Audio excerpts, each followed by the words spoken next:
नमस्कार साथियों, मैं रत्ना वोरा अहमदाबाद गुजरात से मेरे YouTube चैनल रत्ना वोरा बेबाक में आप सभी का बहुत बहुत स्वागत है।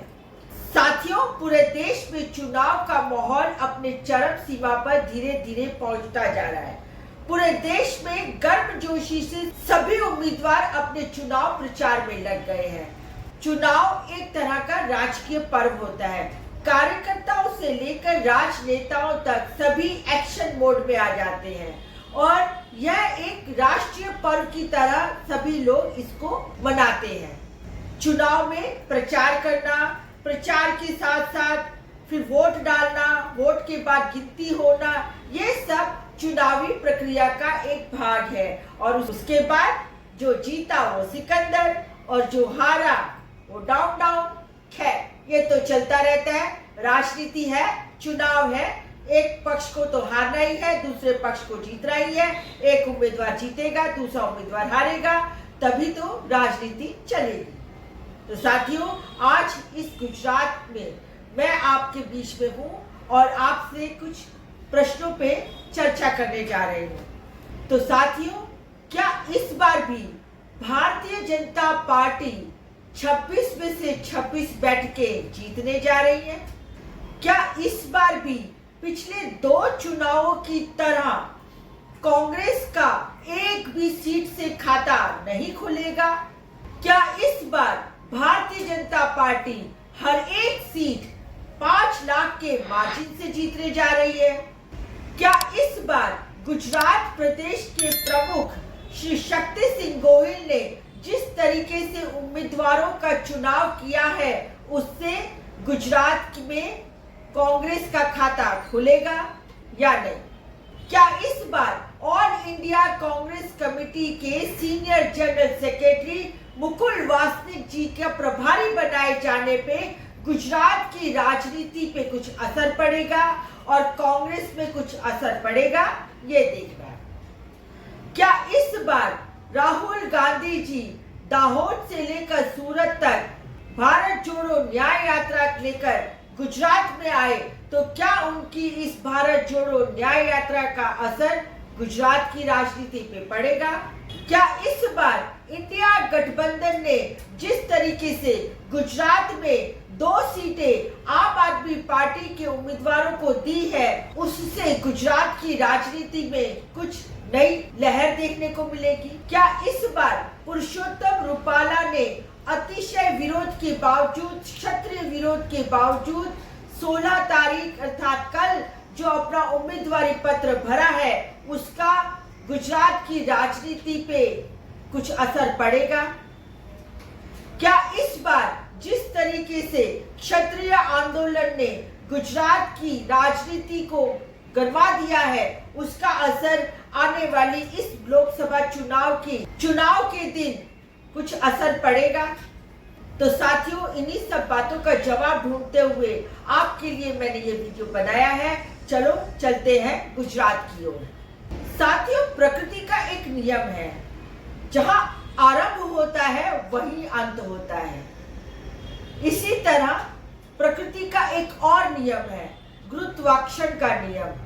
गुरुत्वाकर्षण के नियम के अनुसार कोई चीज चाहे कितनी भी ऊपर चली जाए, पर अंत में आना तो उसे नीचे ही होता है।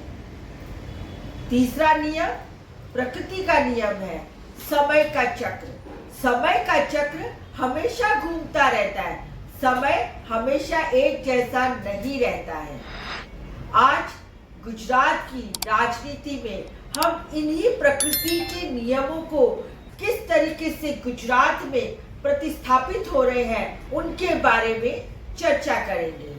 साथियों, 2014 में नरेंद्र मोदी जी को प्रधानमंत्री का चेहरा बनाया गया और तब गुजरात वासियों ने सोचा कि हमारे गुजरात का मुख्यमंत्री जो अब प्रधानमंत्री का चेहरा है, उसको वोट देकर जिताया जाए। और पूरे गुजरात ने बहुत प्रेम के साथ, हर्षोल्लास के साथ नरेंद्र मोदी जी को जिताने के लिए 26 की 26 बैठकें भारतीय जनता पार्टी की झोली में डाल दी। और उसके बाद 2019 का दौर आया, तब भी गुजरात के भारतीय जनता पार्टी को यह सोचकर 26 की 26 बैठकें दी गई कि एक और मौका दिया जाना चाहिए। गुजरात के प्रधानमंत्री है इसीलिए। खैर, दोबारा से जीत के आए। 26 की 26 बैठकें 2014 और 2019 में भारतीय जनता पार्टी को मिली। पर अब सवाल यहाँ पे ये खड़ा होता है कि क्या 2024 में भी 26 में से 26 बैठकें भारतीय जनता पार्टी जीतने जा रही है? मैंने जैसे पहले बताया कि प्रकृति का नियम है, जहां आरंभ है वही अंत है।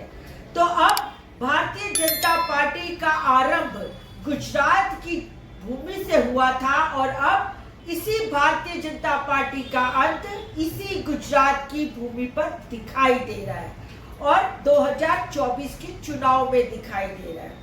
जिस तरीके से भारतीय जनता पार्टी ने अपनी टिकटें बांटी और टिकटों की पहली ही लिस्ट में बड़ौदा और साबरकांठा में जो विरोध हुआ और विरोध के चलते 2 उम्मीदवारों ने अपनी टिकटें वापस की, उससे सबसे पहला झटका भारतीय जनता पार्टी को यही लग गया कि जो अनुशासन वाली पार्टी थी, जो हाईकमांड वाली पार्टी थी, उस हाईकमांड के दिए हुए मैंडेट को भारतीय जनता पार्टी के खुद के 2 उम्मीदवारों ने ठुकरा दिया।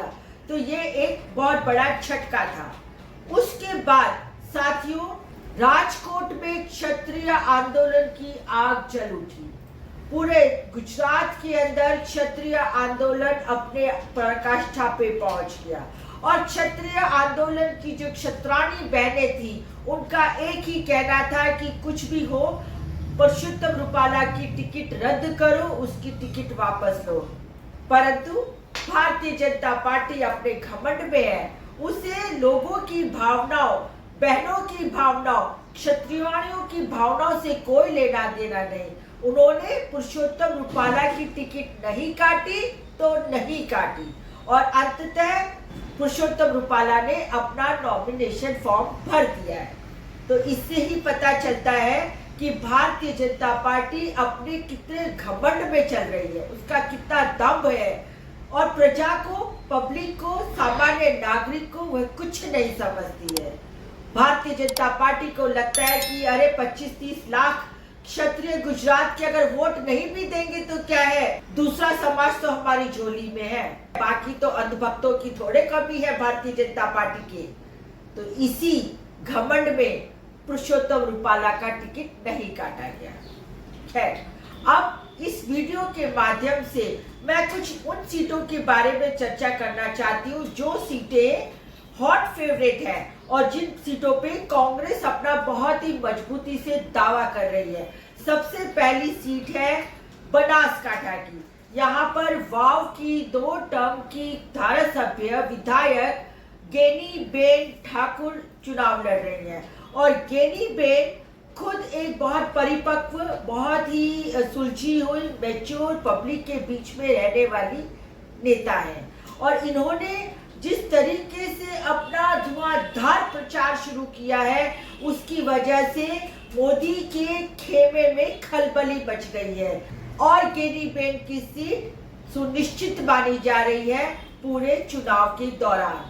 तो साथियों, बनासकांठा की सीट कांग्रेस जीत जाए तो इसमें कोई आश्चर्य नहीं होगा। दूसरी सीट की यदि मैं बात करूं तो वह है आणंद की सीट। आणंद की सीट पर हाल के विधानसभा के विरोध पक्ष के नेता श्री अमित चावड़ा चुनाव लड़ रहे हैं। अमित चावड़ा एक युवा उम्मीदवार है, बरसों से उन्हें राजकीय अनुभव है, गुजरात प्रदेश कांग्रेस समिति के पूर्व अध्यक्ष भी रह चुके हैं और साथ ही उन्हें भरत सिंह सोलंकी जो गुजरात के पूर्व अध्यक्ष रह चुके, जो कैबिनेट मंत्री रह चुके, फिलहाल कश्मीर के प्रभारी हैं, उनके जैसे पीढ़ नेता का भी आशीर्वाद प्राप्त है और वह आणंद की सीट पे क्षत्रियों का और साथ में ओबीसी समाज का प्रभुत्व है और इस सीट से अमित चावड़ा जोर शोर से अपना प्रचार कर रहे हैं और उनके प्रचार को देखते हुए यह तय माना जा रहा है कि आणंद की सीट भी गुजरात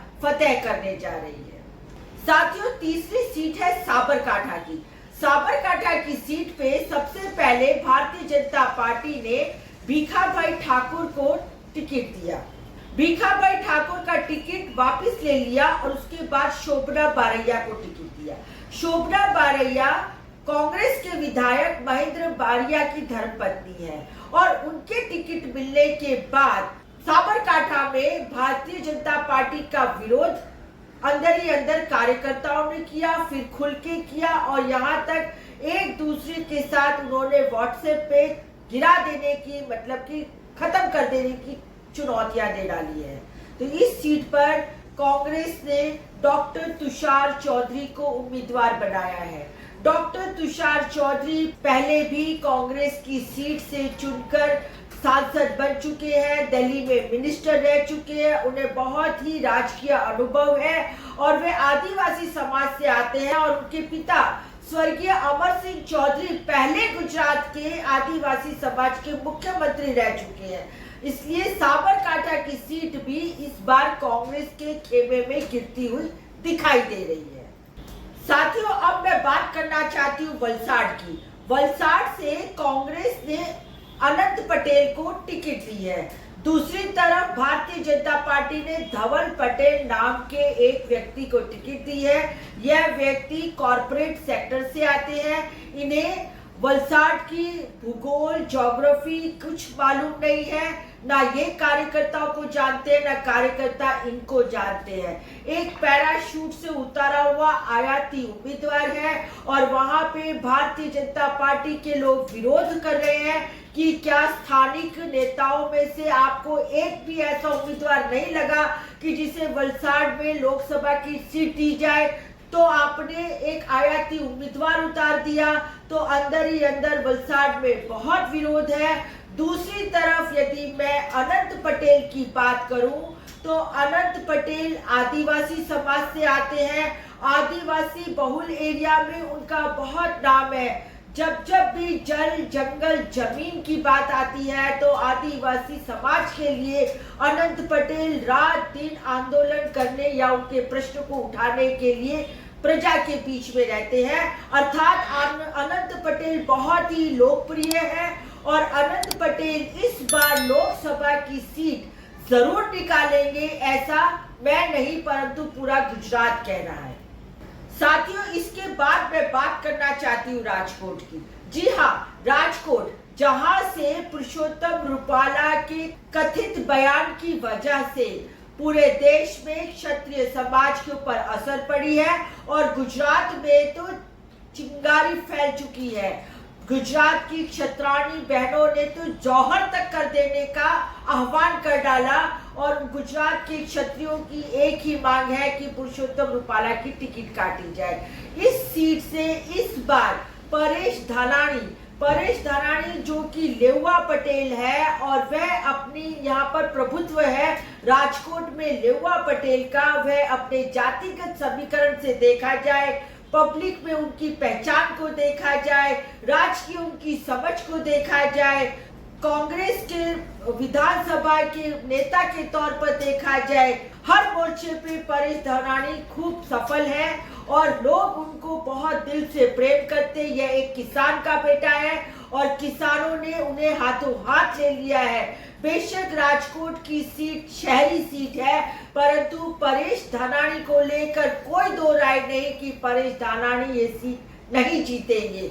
और दूसरी तरफ पुरुषोत्तम रूपाला के सामने एंटी इनकम्बेंसी का फैक्टर भी जोर शोर से चल रहा है। उनकी वाणी विलास में जो वो बोलते हैं उसके बारे में भी लोगों का विरोध है और इस तरीके से घमंडी लोगों को, घमंडी नेताओं को घर का रास्ता दिखा देना चाहिए। यही बात आज राजकोट के घर घर में, मोहल्ले मोहल्ले में चल रही है। साथियों, अब मैं बात करना चाहती हूँ जामनगर की। जामनगर में आहिर अर्थात यादव और पटेल, इन दो समुदाय का बाहुल्य है। यहाँ पर ये दो समुदाय डोमिनेट करते हैं। साथियों, पिछले 2 टर्म से पूनम मांडव यहाँ का चुनाव जीतती आ रही है, परंतु पूनम मांडव के लिए कहा जाता है कि पूरे आराम से रहने वाली, आराम से जिंदगी बिताने वाली महिला सांसद हैं, उन्हें पब्लिक के कामों से, पब्लिक की बातों से कोई लेना देना नहीं है। वह सांसद तो बनी है परंतु उनके सामने एंटी इनकम्बेंसी का रोष भरपूर है। और दूसरी तरफ कांग्रेस ने एक युवा उम्मीदवार जेपी बारैया को उतारा है जो खुद पटेल समुदाय से आते हैं। अब तक जामनगर में पटेल समुदाय का अवगणना की जाती थी और अहिर समाज को ही आगे रखा जाता था, परंतु इस बार जामनगर से पटेल समाज के उम्मीदवार को टिकट देने की वजह से जो खोंडल धाम के मेन ट्रस्टी है नरेश पटेल, जिनके कहने से हवाओं की रुख बदल जाती है, पूरे समाज बदल जाता है, पूरे समाज की दिशा बदल जाती है, ऐसे नरेश पटेल ने भी कांग्रेस के प्रमुख शक्ति सिंह गोहिल का धन्यवाद किया है और उन्होंने कहा है कि आपने पटेल समुदाय के उम्मीदवार को जामनगर से टिकट देकर एक उदाहरणीय काम किया है और इस वजह से पूरा का पूरा पटेल समाज पूरे गुजरात में कांग्रेस की तरफ देख रहा है। तो साथियों, जामनगर में भी कांग्रेस के उम्मीदवार जेपी बारैया जीतेंगे, ऐसा सभी जगह प्रतीत हो रहा है। अब साथियों, मुझे बात करनी है दाहोद की। दाहोद आदिवासी बहुल इलाका है और यहाँ पर कांग्रेस ने पीढ़ नेता डॉक्टर प्रभा तावड़ियार को मैदान में उतारा है। डॉक्टर प्रभा तावड़ियार वह पेशे से डॉक्टर है, सामाजिक रूप से बहुत परिपक्व है, पहले भी इस विस्तार की नुमाइंदगी कर चुकी है और डॉक्टर प्रभा तावड़ियार को पक्ष ने इसलिए पसंद किया है क्योंकि वह हमेशा जनता के बीच में रहती है, जनता की आवाज को सुनती है। तो साथियों, डॉक्टर प्रभा तावड़ियार भी दोबारा से इसी दाहोद क्षेत्र की नुमाइंदगी करते हुए दिल्ली की संसद में पहुंचने की तैयारी कर रही है। अब मैं बात करना चाहती हूँ गठबंधन में दी गई सीट भरूच की। भरूच में चैतर वसावा को लोकसभा का उम्मीदवार बनाया गया है। चैतर वसावा भी पब्लिक के व्यक्ति है, हमेशा प्रजा के बीच में रहते हैं। प्रजा के कोई भी प्रश्न हो तो चैतर वसावा सबसे पहले अपनी आवाज उठाते हैं और प्रजा के प्रश्नों को आवाज उठाते हुए ही उनको जेल में भी डाल दिया गया। उनके सामने एफआईआर हुई, 3 महीने के बाद वे जेल से छूट के आए। पब्लिक ने उन्हें हाथों हाथ ले लिया क्योंकि वे प्रजा के लिए जेल में गए थे और जब भी प्रजा के लिए कोई व्यक्ति अपना बलिदान देता है, अपने समय का बलिदान देता है, तो प्रजा समय आने पे उस बलिदान की कीमत भी चुकाती है। तो भरूच में चैतर वसावा को प्रजा ने अपना उम्मीदवार मान लिया है और भरूच में चैतर वसावा अब यह चुनाव जीतने जा रहे हैं, यह भी एक तय बात है। साथियों, एक और सीट है अमरेली की। अमरेली में गुजरात प्रदेश कांग्रेस समिति की जो प्रमुख है जेनी बेन ठुम्मर, जो विरजी ठुम्मर की बेटी है और विरजी ठुम्मर पटेल समुदाय में एक बड़ा नाम है। वह पहले भी यहाँ से नुमाइंदगी कर चुके हैं। उन्हीं की बेटी जेनी बेन ठुम्मर यहाँ पर से चुनाव लड़ रही है और जिस तरीके से उनका प्रचार चल रहा है उसको देखते हुए यह दिखाई दे रहा है कि जेनी बेन ठुम्मर भी यदि अपनी सीट निकाल ले तो कोई बड़े आश्चर्य की बात नहीं होगी।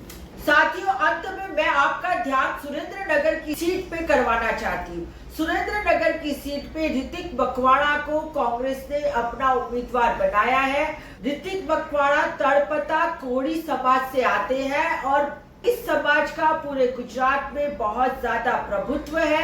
भारतीय जनता पार्टी ने एक भी सीट कोड़ी समाज को नहीं दी है, तो उसके सामने जब कांग्रेस ने ये सीट सुरेंद्रनगर से कोड़ी समाज को, तड़पता कोड़ी समाज को दी है, उसकी वजह से पूरा राजकीय समीकरण बदल गया है और ऋतिक मकवाणा खूब परिपक्व अनुभवी राजनीतिक है और उनका भी इस सीट से जीतना लगभग तय माना जा रहा है।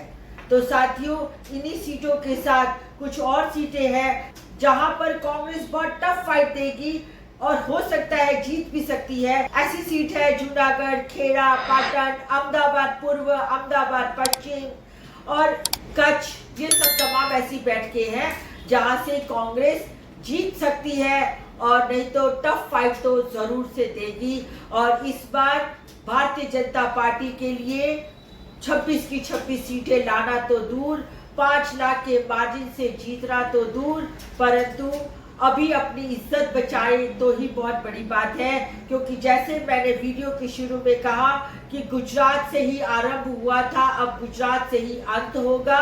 गुजरात की जनता भी, भारतीय जनता पार्टी भी मोदी के जुमलों से परेशान हो चुकी है, हैरान हो चुकी है। महंगाई बहुत ज्यादा पराकाष्ठा पे है, बेरोजगारी पराकाष्ठा पे है और भ्रष्टाचार का तो आलम इतना खराब है कि 50 करोड़ के खर्चे से बना हुआ पुल 5 साल नहीं चलता है और उसको तोड़ देने की नौबत आती है। और यहाँ तक कि नकली सरकारी कचहरियां भी खड़ी कर दी जाती हैं और हफ्ता वसूली का काम करा जाता है।